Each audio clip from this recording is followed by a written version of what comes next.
ekanligini his etmay turdi. Qanchadir vaqt shok holatida turdi. Kelib uni futbolchilar tabriklagandan keyin yuz ifodasi ham ancha qiziqarli kechdi.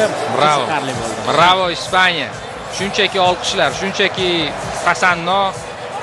Ha, mana hozir endi Messining oldiga Pedri kelyapti, boshqalar kelishyapti. Messi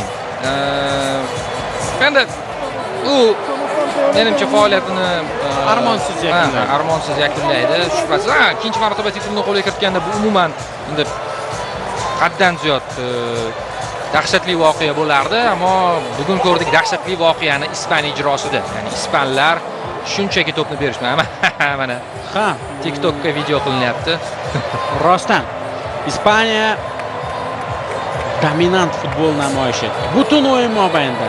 Oxirgi daqiqalarda himoyalandi. Unda ham vaziyatdan kelib chiqib, butun o'yin mobaynida mana bu inson Luis de la Fuente raqibiga zarba berishga imkon bermadi. Koloni ham tabriklayapti. Ustozini tabriklamoqda. Bu yerda endi bahs kechadi. Bo'ldi, barchasi ortda qoldi. O'sha Angliya-Fransiya uchrashuvida ikki jamoa futbolchilari doira hosil qilib suhbatlashishdi-yu. Mana shunaqa bu yog'iga ishni amalga oshirish kerak. Bu yog'iga barchasi maydonda qoldi. Tarixiy jahon chempionati yakunlandi. Ispaniya chempion bo'lmoqda. Ferran Torres 106-daqiqada gol urdi. Andres Iniesta sharafiga 114 raqamli turli narsalar chop etilgan. Tanga ham chop etilgan. Turli brendlar Ispaniyada faoliyat boshlagan. Endi 106 ham paydo bo'ladi. Chiroyli futbol oxirida bo'ldi baribir. Argentina ham harakat qildi-da chunki. Va ko'z yoshlar ham bo'ladi. Endi Messi yig'lamaydi, lekin u Angliyadan o'tganda yig'lagandi. Misrdan o'tganda yig'lagandi. Mana kichik Yamalmi bu? Boshqami? Ukasi shekli Iniestani goli 116-daqiqada kiritilgan ekan. Uncha ahamiyati yo'q.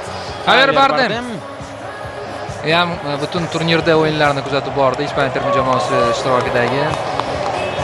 Uning mashhur filmi bor.